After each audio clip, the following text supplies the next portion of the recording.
Many thanks for staying with us. It's still a conversation, and on this segment, you know how we do it. We talk about things concerning, Lagos. But today, this conversation does not only concern Lagos; it concerns Nigeria as a whole, as we shine a spotlight on the urgent need to equip Nigeria's youth with relevant skills for the 21st century economy, with a focus on technical education. Our topic for today is enhancing skills development through technical education, and we have with us Collins Wadia. He's an entrepreneur and coordinator of Slot Academy. You're welcome. Thank you very much. Okay, I want us to understand, what technical education is and how it differs from the traditional academic education.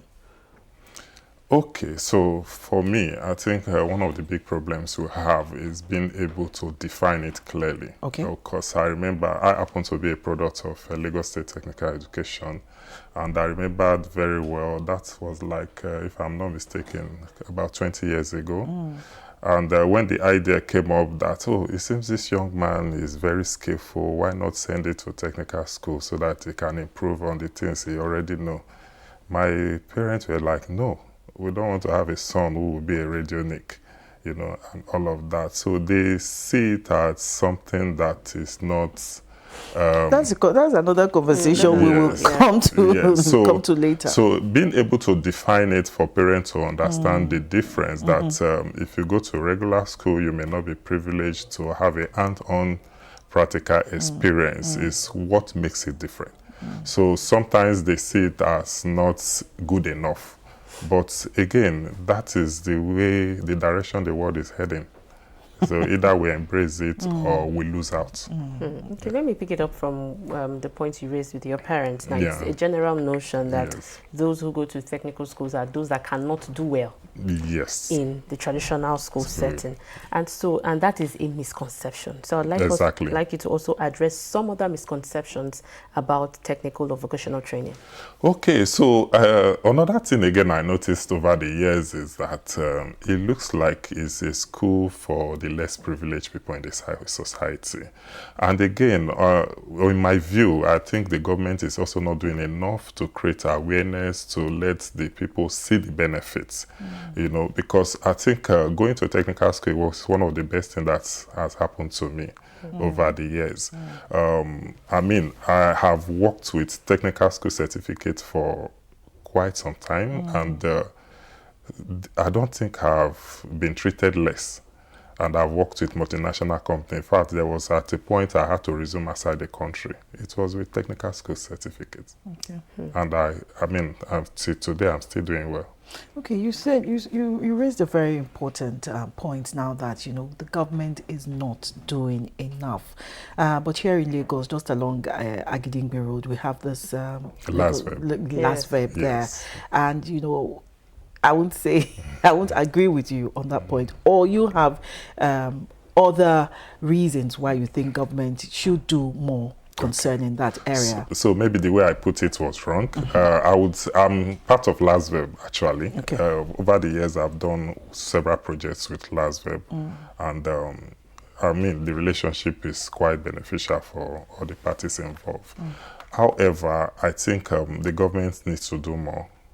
Because considering if I look at the past few years that I've left technical school, I don't think so much has changed. You understand? So what are these changes you're now expecting or looking forward to? Yes. So I think governments can pay more attention to technical education. Look at normal tertiary schools now. Their school fees are quite pricey. And at the end of the day, when you are done, you may also struggle to get a job. But from technical school, you could already start making money before you finish. That was my own case. They called me radionic then in school because while in school, I take radios, take repair jobs, fix, and make money. In fact, at some point, I wasn't asking my parents anymore for school fees.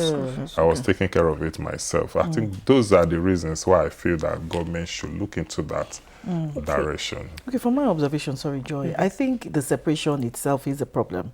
I don't think government should make, oh, this is tertiary, oh, this is, I think all should be brought together, and then, parents and then their wards, their children should now decide, what they want to go at, so that there won't be this disparity. We also have this in the polytechnics and universities, where HND, OND issue, and of course the degree.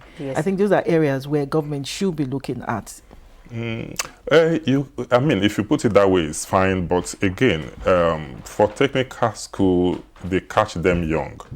So you have the option of going to secondary school or going to technical school. You understand? So I don't think you can. So if you go to that technical school, does it mean you cannot go to university? Of course, you can go if you want to further. You can go to tertiary. Yes, you can. Okay. You can if you want to further. All right. But most of the times, people start making money from technical school. And they don't bother anymore. Exactly, yes. So that was my own case. So taking it from that part Yes. of where you can start making money from technical school. Now, how important is technical education or vocational training to economic development? And our eyes need to be open to the potential in it. Well, I would say the potential is very high because I've been privileged to work with international communities. Even advanced countries are embracing technical education, skills impacting kind of knowledge. So I don't think Nigeria should be lacking behind, considering the kind of population we have, the youth and all of that. You can't compare. It's the first job I went for, the first job I got, I was there with somebody who is a master degree holder, and I got the job, and he couldn't do the practical part of it, and I ended up getting the job instead of him. So it's beyond, technical skills are beyond certificate. It's what you can do with your hand. So in your experience now, because you're the coordinator of Slot Academy now, have you encountered students who come for training and they are from the perspective where, oh, I can't do well in a normal school setting, and that's why I've come here? Well, yes, that is very correct. Yes, we have encountered people who feel that, but again, that is also not always the case. Sometimes because the parent cannot afford, to send them to school, they just say, okay, go and learn a skill so that you can have something doing, or when there is strike, or when there's long holiday. However, we've also had graduates who could not secure a job for themselves, and they come by to learn skills, and they are doing well. I also wanted to reverse your question, that you also have students who are like A-star students that when you see them, you know that this one can do extremely well in the traditional education system. And then is there a way you can identify such students, or is there any kind of treatment you give them, of words of encouragement or words of advice? Okay, so for us, the academy is not the end. It's just a pathway to your destination. Okay. You can learn a skill and decided. We had students who come for their IT. Okay. Instead of going for IT where they will be getting paid, they prefer to come to the academy to learn. And before they finish school, they are already doing well in their institutions. Okay. So we don't actually look at, your academical side. We just look at what you are good at, train you, because the whole essence is for you to have knowledge that will help you to be self-sustainable. That's just what we do. So is there a way you screen them or have, tests for them before they qualify for your academy? The training is actually... Because they are coming from primary. Yes. The training is actually open for everybody. It's more like an apprenticeship program. Oh, so as long as you are able to read and write, even if you are not doing too well, we can brush you up, help you, because we also have the theory aspect of the training. Even my boss do take classes at times. Teach them on entrepreneurship. Yes. Oh, okay. On entrepreneurship. Yes. It's all round kind of training. Both the practical knowledge, the business aspect. We have people who have gone through the training that own businesses that are doing well. Okay. Let's look at some specific sectors where technical skills are most needed today. Looking back, let's say 10 years from now, And I know that now people are waking up to, waking up to tech skills, are embracing. So let's look at some of these sectors, and are we fully harnessing them? Okay, so for example, there was a boom a few years back about software development and all of that, and all of a sudden there is a rise of AI, which is gradually taking over. You can use AI. In fact, you don't need an expert to develop a website for you. Just have an idea of what you want and you input it on AI, and boom, it's live. So there are also some jobs that are at risk of going off the market. So, but in all, you cannot remove practical work, because for the AI to even function, there are skills that are required at the background. So technical skills is something that has come to stay.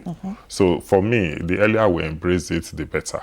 You understand? And there are different sectors, there are different areas, but as long as it's a hand-on skill-enabled services, it has come to stay. Yes, it will thrive. From your experience, I know in what you do, is quite focus-based. Yes.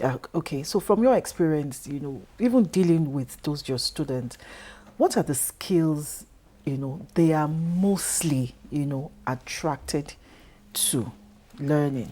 Okay, in what I currently do, okay, so like I told you earlier, we do training on laptop and mobile phone. It's two different training, but they focus more on mobile phone.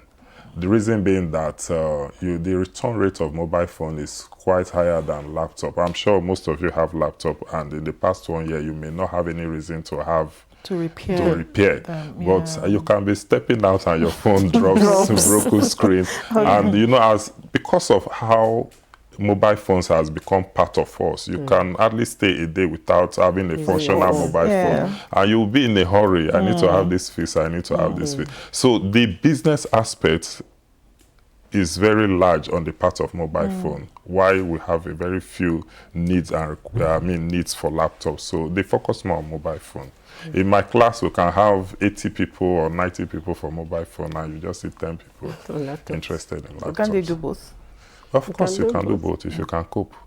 Oh. If you can cope. If you can cope. Yes, because it's a hand-on practical training, so it's quite demanding.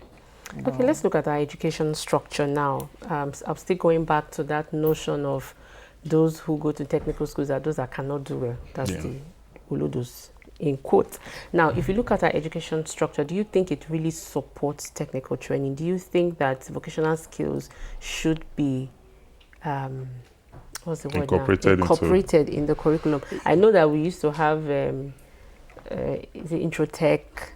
Yes, intro tech exam. And technical drawing and all those things. So do you think it should be incorporated earlier, even from primary school? Exactly. The reason I said the government is not doing enough.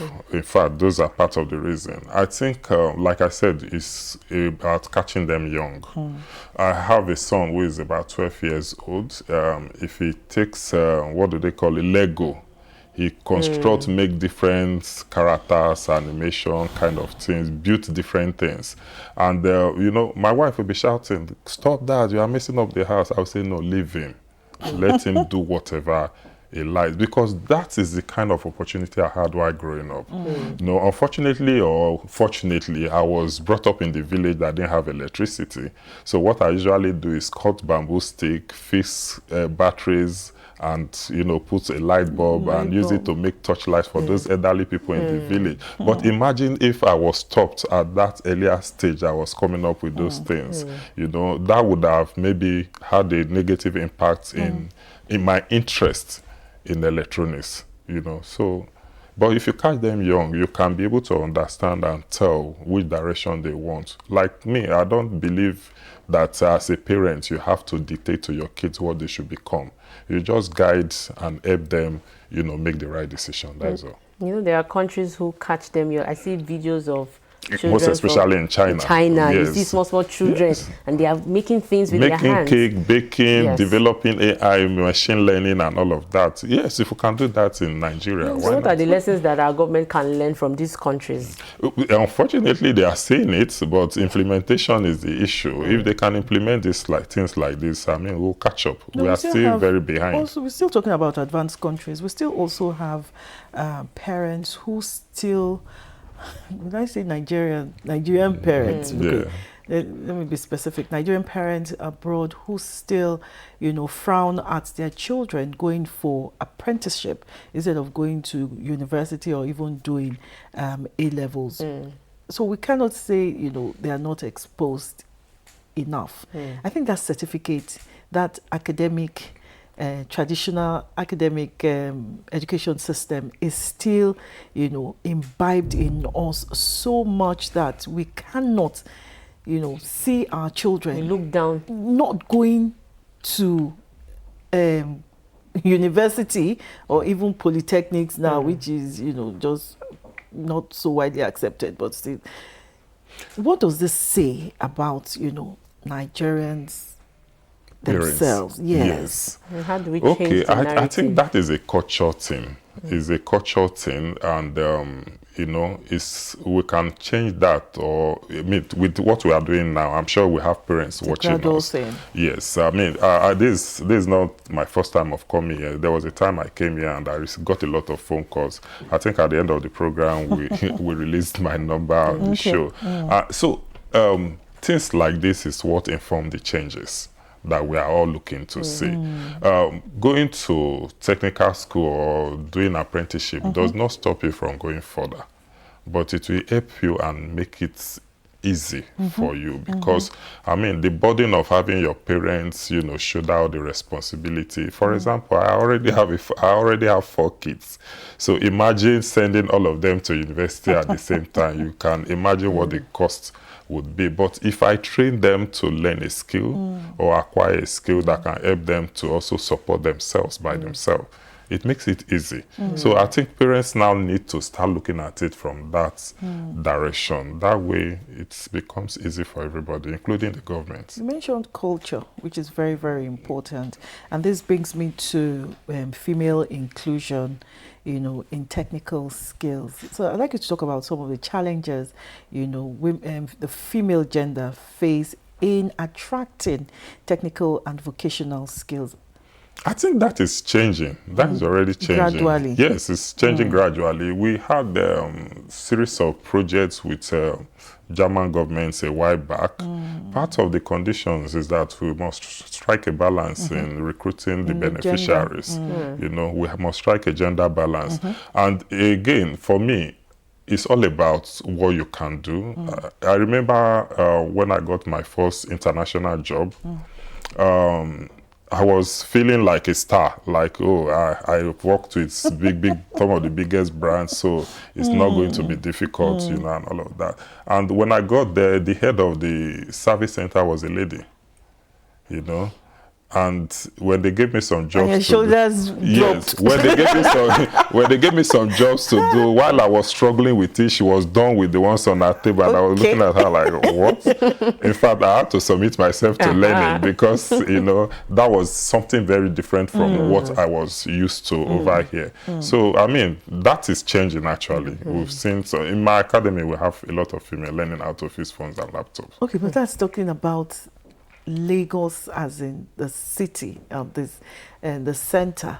I'm talking about inclusivity, generally, which has to do with women, which has to do with original school dropouts, which has to do with people living with disabilities. How do you ensure these inclusivity in technical education for all of these people that I have mentioned? So nothing happens without information. If they don't know, they won't value. It's when you pass the message to the people who need to hear it, I mean, they will embrace it. Nobody wants to be a liability to anybody. When you bring information, you are this, you can do this if you do this, of course they will embrace it. It's the information getting to the people who actually needs it That has always been how the much, issue. how much of awareness do you make to these people? In terms of personally or yes, as your a academy in reaching out to those people? You know, like she said before we started the program, we are everywhere. So we create a lot of awareness using churches. Sometimes we go to churches to announce the opportunities, because not all our trainings are paid. Sometimes we get sponsors, international communities. They will come and say, we want you to train 100 people. I was going to talk about funding. So they will come and say, in fact, one of the training we did last, we were even paying the beneficiaries.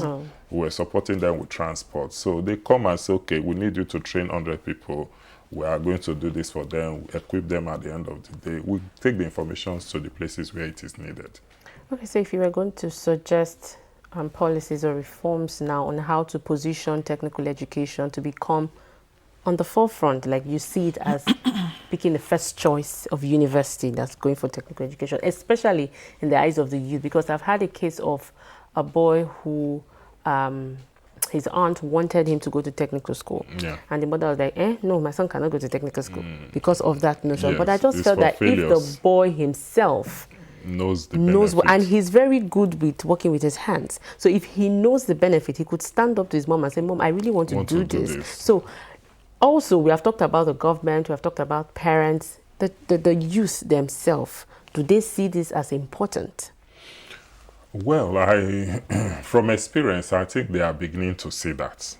From experience, and sometimes when they come based on, okay, he's at home not doing anything, I just want him to get something doing, and you can tell there is no passion and interest, we speak to them. I use my life as a form of encouragement to them. I share my story almost all the time. This was how I started, this is where I am, and I mean, it's obvious that you can see that there's changes. So we do all that to encourage them.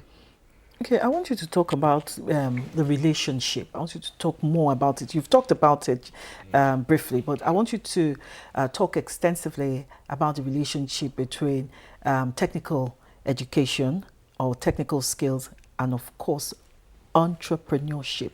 Must everybody that goes through technical education be an entrepreneur? No. That is optional, very optional. Okay. I see entrepreneurship as something very natural. Some people prefer the 9 to 5 or something, but at least you have skill that either you are paid to or you are earning by your service offering. So it's optional. There are some people that comes to the training, they don't want, even if you offer them opportunity, they will tell you, no, I didn't come here for this reason. I want to go and start up my business myself. In fact, I have a chat of somebody who just requested for his certificate. He was done with the training and he said he has set up a store where he does repair. Wow. He wants to print his certificate and hang on the wall so that people will know that he actually... certified. Exactly. So, but the truth is that the training, technical skill training or vocational training opens you or exposes you to the beauty of entrepreneurship. Okay. But not everybody is equipped to be an entrepreneur. But at least you have the knowledge, you have the ideas. So if by tomorrow you no longer have a paid employment, it's easy to have something to fall back to. Okay. All right. You want to say something? Yes, I want to add a question. We've been talking about training, and what you give to them is what they get. So where does innovation and creativity now come in young learners? Okay, so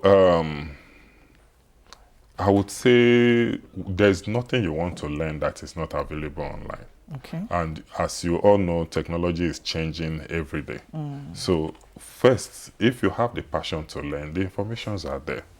Innovation, you want to innovate, when I started, we were fixing phones with monotone. The ones that make so much noise without color screen. But look at what the technology has advanced to today. Now you have screens that are foldable. Something that some years back we didn't think it was possible. So the innovation is there, but the willingness to catch up or to go with innovation, that is where the problem is. Do you understand? So that is why I always, I mean, I'm an advocate of the needs for technical education.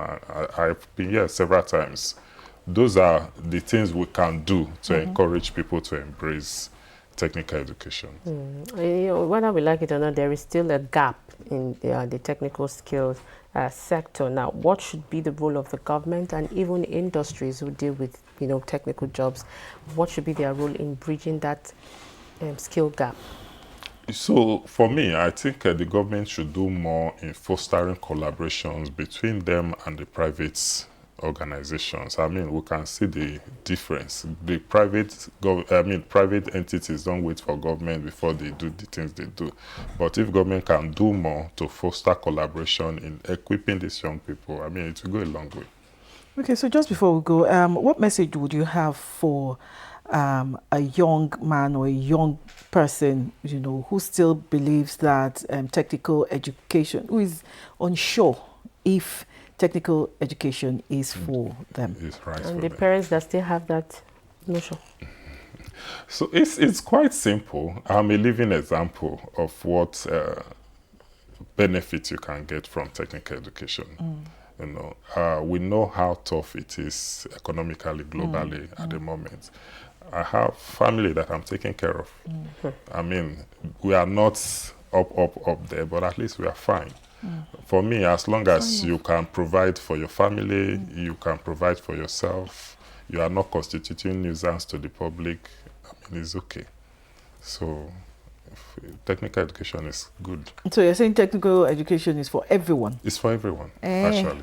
Okay. Yes. No age limit. That's according to Collins Wadia. No age limit. No age limit. No age limit. As long as you can cope. As long as you can cope. Thank you so much, Collins Wadia, for this insightful conversation on enhancing skills development through technical education. Thank you so much for your time. Thank you for having me. The conversation continues after this. Stay with us.